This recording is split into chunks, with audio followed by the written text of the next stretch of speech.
Hello, everybody. Scott Golden here with the um, Mid-South Wrestling Review Series, March 10th, 1984. And to think that we are fastly approaching the WrestleMania time, well, about a year before Mania here. So much changes in the wrestling world in 1985, and to think we're not that far away from that in our world, just for another territory. Anyway, a lot is changing in Mid South. A lot is changing in pro wrestling in general. All that stuff, um, and at the end of the day, we get to a really kind of cool place. Wherein the nature of everything comes together, um, and we get a run here where, you know, Midnight Express is here. We're seeing a lot of differences in the area. We're seeing a lot of changes in wrestlers and new talents coming in all the time. And also, you kind of see Bill Watts getting involved. We'll see that over the next couple of weeks. Of course, Watts retiring several years before to concentrate on promoting. But he doesn't stay that way for very long. Coming out of retirement for last Stampede type stuff. I believe that actually takes place in April. I'm not there yet. He's hyped it in the shows I've watched, but I don't think, have an official date. If we did, I missed it in commentary. But anyway, March 10th, 1984 is the show that's there, and I'm just waiting for my notes to open because they're being finicky. Ultimately, we kind of see things going in a positive direction for lots of people in the Mid-South area. We also see a good run for the talent that's already here, and unfortunately, some confrontation where we didn't expect it with team members. Mr. Wrestling 2 and Magnum TA have words. That's how we start the program here. The words they have are basically about Wrestling 2 throwing in the towel for TA the week before. Basically, Wrestling 2 challenges Magnum TA to fight him and carry on with him. TA wants nothing to do this, however, gets slapped and finally stands up for himself. We see, that battle kind of come to a head, but they are still tag team champions. So how is that all going to pan out? That's an interesting question. We'll also see a historic match here in the middle of the program as the Midnight Express and Rock and Roll Express have their first Mid-South match. But before we get there, Khrushchev and Volkov are up, and they are facing Savoldi and King. Khrushchev, of course, the former Barry Darso, who has been rechristened as a Russian. Savoldi, his family is there. Volkov singing the Russian national anthem, among other things, and we kind of see things going in a directive, and ultimately kind of things are going in a positive direction. Volkov manages to get a few shots in, forearms on the back, and a shot right under the chin with a boot, and Volkov obviously using power early.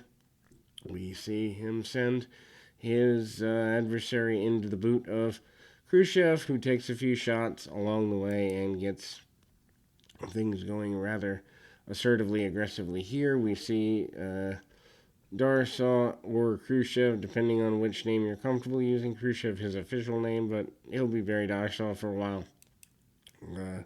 I did not realize he started using that name in Mid-South. Anyway, Volkov manages to hit him under the chin, and we get a good bit there, and some Irish whips, among other things.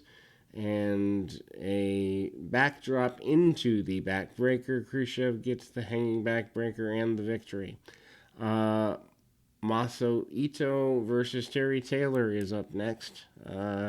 Ito has been around cranking on guys with nerve holds and some dangerous moves. Not exactly the most entertaining fellow, but obviously Terry Taylor needs an opponent. Taylor is one of the most over baby faces in the area. Ito with a few chops and a body slam by Taylor leads things his way. Deep arm drag there, and we kind of go where Taylor is dropping the deal on his arm, and we see, ultimately an Irish whip by Ito and a hip toss by Terry Taylor. And again, Taylor with an arm drag and staying on the arm, cinching up on the arm as best he can. We then see Taylor continuing the process, roll through, and we go pretty assertively, aggressively there. And things go in a direction for Taylor that's relatively pretty positive. He hangs onto the arm for several more minutes, whips the man in, and ultimately gets a body slam and goes for a shot. Ito under the chin and throat, and there we go.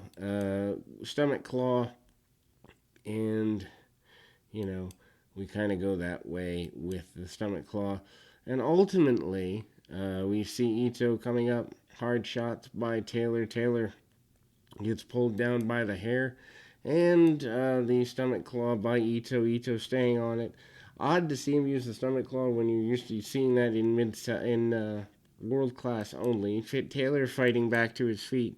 Not getting as much as he wants to out of it. And he actually stays on Taylor for several minutes with the claw, which the crowd is upset with because he has used nerve holds of a similar nature. Referee goes down, gets spilled out. Taylor gets tossed over the top rope, which would be a disqualification if the referee were up and about. Referee was not up and about during this happening, so he's brought back to his feet and less than impressed with this whole ordeal. Taylor comes back in and amazingly gets an O'Connell roll up and gets a victory, surprisingly, there. And now we go to a match that is definitely 1,000% worth going out of your way to see. The first, at least in Mid-South, on television, battle between the Midnight Express and the Rock and Roll Express. Match is from 1984, so 94, 04, 14, 26 years old, something like that. And without a doubt,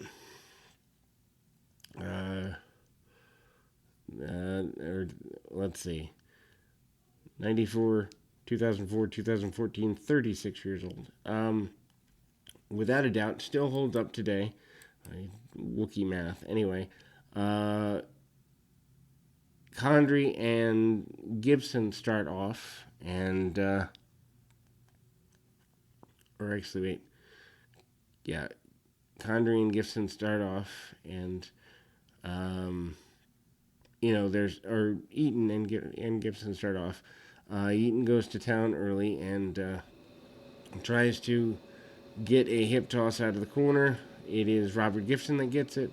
He goes for a head scissors and immediately takes him over. The fans are solidly behind the Rock and Roll Express already.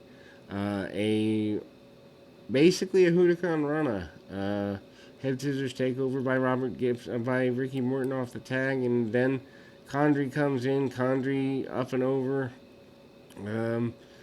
with a few blocks. Then we see Morton with a hip toss takes him over the shoulder and over the hip, and then a drop kick by Ricky Morton, and the double team by the Midnight Express on Gibson. Gibson comes in and gets backdropped up to the sky.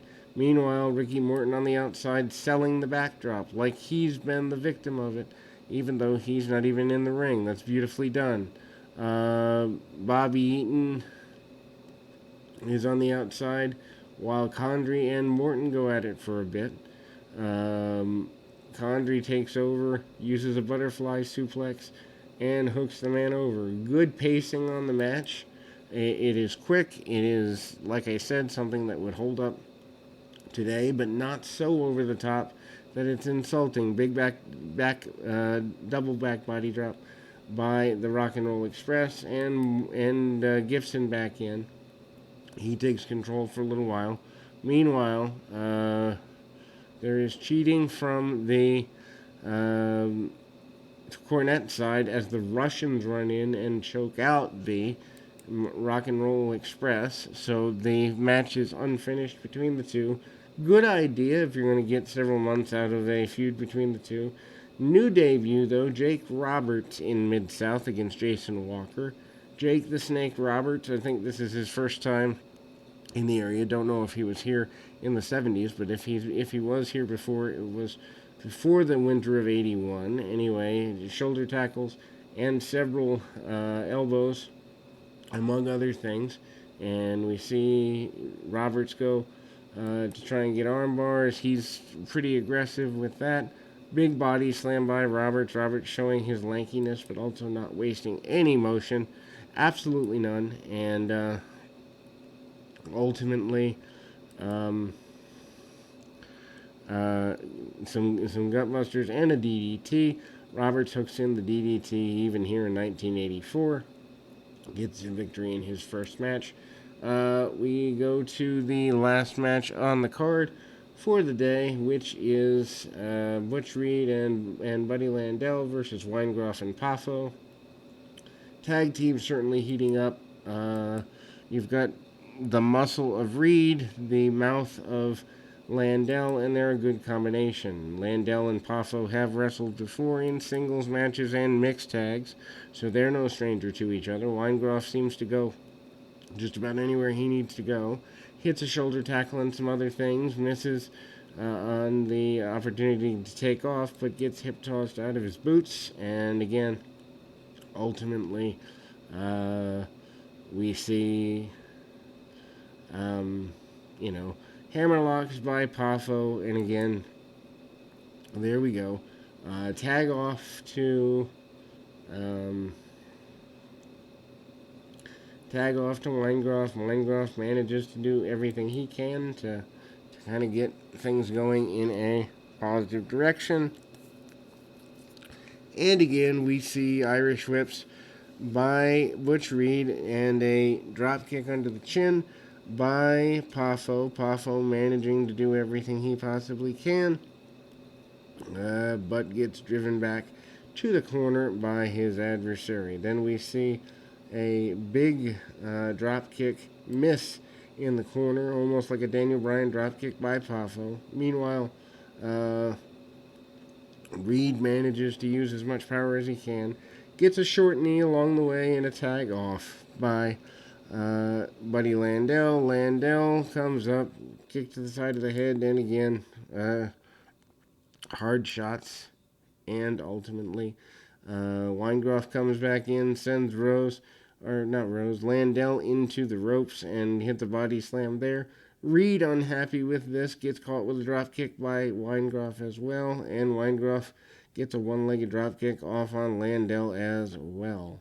Ultimately, that goes to a pretty aggressive situation, and ultimately an Irish whip, shoulder tackle, and a short knee to the spine by Butch Reed.